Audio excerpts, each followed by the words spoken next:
നമസ്കാരം. എൻ്റെ അടുത്ത് കോമൺ ആയിട്ട് വരുന്ന ഒരു കേസിനെ കുറിച്ചാണ് ഞാൻ ഇന്ന് പറയാൻ പോകുന്നത്.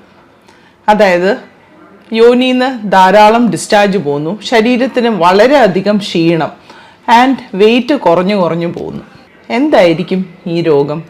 പലപ്പോഴും ഞങ്ങൾ കേൾക്കാറുള്ളതാണ്, വെള്ളപ്പോക്കിൻ്റെ കൂടെ എല്ലിന് ശോഷണം വരുന്നു, എല്ല് അലിഞ്ഞ് ഡിസ്ചാർജ് ആയിട്ട് പോകുന്നു, അത് കാരണം ക്ഷീണിക്കുന്നു എന്നുണ്ട്. ഇത് ശരിയാണോ? നോർമൽ വെജൈനൽ ഡിസ്ചാർജ് എന്ന് പറഞ്ഞാൽ എന്താണ്? എപ്പോഴാണ് നമ്മളൊരു ഡോക്ടറിനെ സമീപിക്കേണ്ടത് അബ്നോർമൽ ഡിസ്ചാർജ് എന്നുള്ള സിറ്റുവേഷനിൽ? സോ ഞാൻ ഇന്ന് പറയാം നോർമൽ ഡിസ്ചാർജ് എന്താണെന്നുള്ളത്. സാധാരണയായി സ്ത്രീകളിൽ ആർത്തവത്തിന് ഒരു 4-5 ദിവസത്തിന് മുമ്പേയും ആർത്തവ ശേഷവും ചെറുതായിട്ട് മ്യൂക്കോയിഡായിട്ട് ക്ലിയർ ആയിട്ടുള്ള വാട്ടറി ഡിസ്ചാർജ് കാണും.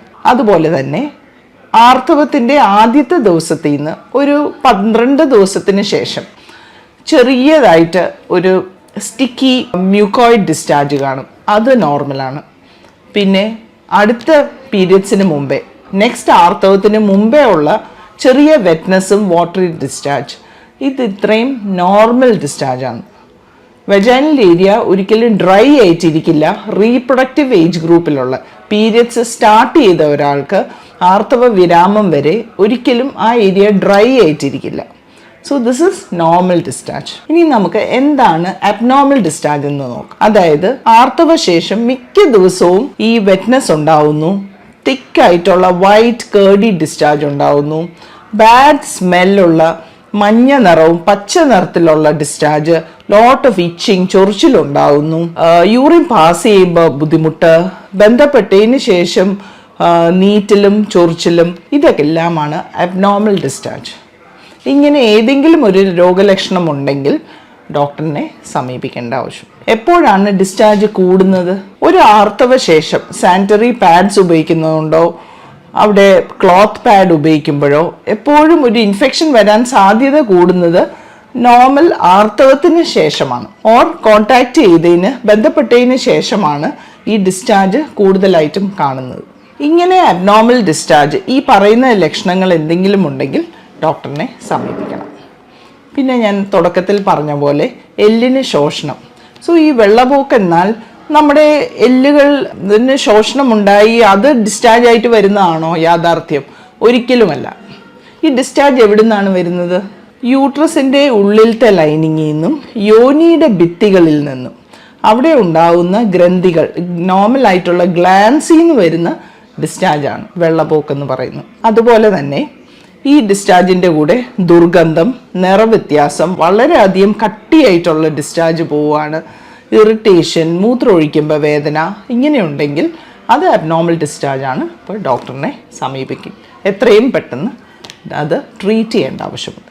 ഡോക്ടറിനെ കാണുമ്പോൾ രോഗലക്ഷണം പറയുകയും പരിശോധനയും ഈ ഡിസ്ചാർജ് ടെസ്റ്റിനും കൂടെ വിട്ട് ഏത് ടൈപ്പ് ഇൻഫെക്ഷനാണ്, അത് ഫംഗലാണോ, അതോ രോഗാണുക്കൾ കാരണമുള്ള ഇൻഫെക്ഷൻ ആണോ, അതോ ഒരു ഇറിറ്റേഷൻ, എന്തെങ്കിലും ഒരു പെർഫ്യൂംഡ് സാനിറ്ററി പാഡോ പെർഫ്യൂംഡ് ഡിയോഡ്രൻറ്റ് ഓർ മോയ്സ്ചറൈസർ ഉപയോഗിക്കുന്നതുകൊണ്ടുള്ള സെൻസിറ്റിവിറ്റി കാരണം ഉണ്ടാകുന്ന അലർജിക് പ്രോബ്ലം ആണോ എന്ന് നമുക്ക് മനസ്സിലാക്കാൻ കഴിയും. ഈ അബ്നോർമൽ ആയിട്ടുള്ള യോനി എന്നുള്ള ഡിസ്ചാർജ് എങ്ങനെ നമുക്ക് തടയാൻ കഴിയും? അതായത് നമ്മുടെ കാലാവസ്ഥ വളരെയധികം ഊഷ്മാവ് അടങ്ങിയ കടലോര പ്രദേശമാണ്, ചൂടുള്ള കാലാവസ്ഥയാണെങ്കിൽ കോട്ടൺ വസ്ത്രങ്ങൾ, എയറേഷനുള്ള, ബോഡി ടൈറ്റ് ഫിറ്റിംഗ് അല്ലാത്ത ലൂസ് ആയിട്ടുള്ള കോട്ടൺ വസ്ത്രങ്ങൾ ഉപയോഗിക്കുക, അധികം ലൈറ്റ് കളേർഡ് അണ്ടർഗാർമെൻറ്റ്സ് ഉപയോഗിക്കുക, ആ vaginal area clean and dry ആയിട്ട് വെക്കുക after toilet use as well as after contact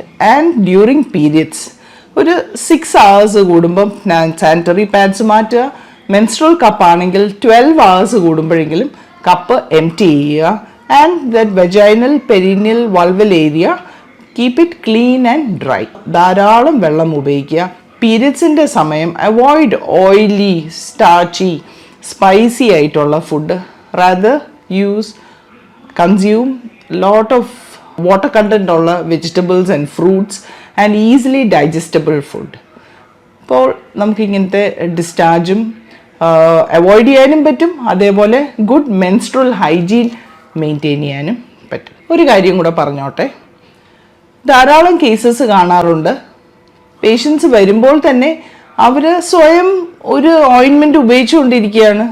ചിലപ്പോൾ വളരെ നേരത്തെ ഒരു ഡോക്ടറിനെ സമീപിച്ചപ്പോൾ കൊടുത്തായിരിക്കാം, ചിലപ്പോൾ ഫ്രണ്ട്സോ റിലേറ്റീവ്സ് ആരെങ്കിലും സജസ്റ്റ് ചെയ്തായിരിക്കാം. ആൻഡ് ഞങ്ങൾ നോക്കുമ്പോൾ ആ ointment steroid containing or antifungal ഉള്ളതായിരിക്കാം. അപ്പോൾ ഒരിക്കലും സ്വയം ഡിസിഷൻ എടുത്ത് ഓയിൻമെൻറ്റ് അനധികൃതമായിട്ട് വളരെ അധികം ദിവസം നീളുന്ന രീതിയിൽ ഉപയോഗിക്കരുത്. എപ്പോഴും ഒരു ഡോക്ടറിൻ്റെ അഡ്വൈസ് അനുസരിച്ച് ഓയിൻമെൻറ്റ്സ് ആൻഡ് ടാബ്ലറ്റ്സ് എടുക്കാവുള്ളൂ. എത്ര ദിവസമാണോ ട്രീറ്റ്മെൻറ്റ് അത്രയും ദിവസം മാത്രമേ ഈ ഓയിൻമെൻറ്റ്സ് പുരട്ടാവുള്ളൂ. അല്ലെങ്കിൽ അത് അപകടമായിരിക്കും. ആൻഡ് ഇൻഫെക്ഷനും മാറില്ല, റിക്കറൻ്റ് ആയിട്ട് ഇൻഫെക്ഷൻ വന്നുകൊണ്ടും ഇരിക്കും. ആ ഏരിയയിലുള്ള സ്കിൻ ഡാമേജ് ആവും. അതേപോലെ തന്നെ വേറെ അസുഖങ്ങളായിട്ട് ഇത് മാറാനും സാധ്യതയുണ്ട്. സോ നമ്മൾ ഇത്രയും കാര്യങ്ങൾ ശ്രദ്ധിച്ചാൽ, ഒന്ന്, ഈ യോനി എന്നുള്ള ഡിസ്ചാർജ് ഒരിക്കലും എല്ലിൻ്റെ ശോഷണമൊന്നുമല്ല. ആ ഏരിയയിലുള്ള ഡിസ്ചാർജ് ആദ്യമായിട്ട് ഏതാണ് നോർമൽ ഡിസ്ചാർജ്, ഏതാണ് അബ്നോർമൽ ഡിസ്ചാർജ് എന്ന് മനസ്സിലാക്കൂ. അത് നോർമൽ അല്ല, ഇതിൽ എനിക്ക് എന്തോ ബുദ്ധിമുട്ട് നേരിടുന്നെങ്കിൽ ഇമ്മീഡിയറ്റ്ലി ഒരു ഡോക്ടറിനെ, ഗൈനക്കോളജിസ്റ്റിനെ സമീപിക്കുക.